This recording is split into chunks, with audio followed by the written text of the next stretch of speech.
আর এক রকম মাইন্ড করবেন না। একটা হচ্ছে স্বামীর স্পর্শবিহীন জীবন, আর একটা হচ্ছে স্বামীর স্পর্শ পাওয়া জীবন, দুইটা আলাদা আছে। আগে সিঙ্গেল ছিল, স্পর্শ কাকে বলে, স্বামীর ভালোবাসা কাকে বলে বোঝেই নাই। বাট যখন বিয়েটা হয়ে যায়, তার মাইন্ডসেট, তার চিন্তা পরিবর্তন হয়ে যায়। স্বামীর ছোঁয়া পেয়েছে, ভালোবাসা পেয়েছে, একসঙ্গে থেকেছে, হঠাৎ করে স্বামী আর নাই, 3 বছর 4 বছর খবর নাই।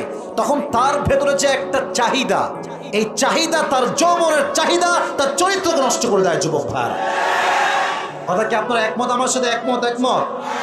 এজন্য মেয়েরা জাহান্নামে যাবে 1 নাম্বার কারণ পরকিয়া এবং স্বামীর সঙ্গে বেঈমানি। 2 নাম্বার, বেশিরভাগ মেয়েরা কান খাড়া করবেন, যারা বোনরা আছেন আমাকে প্লিজ শুনবেন, আমাকে দেখতে পান কিংবা না পান আমার সাউন্ড শুনবেন। 2 নাম্বার কারণ বেশিরভাগ মেয়েরা জাহান্নামে যাবে চরিত্র নষ্ট হওয়ার কারণে। এখানে অনেক যুবক তোমরা আছো, আচ্ছা জীবনে বিয়ে করা লাগবে না, এত আস্তে কথা কেন বলছেন আপনারা?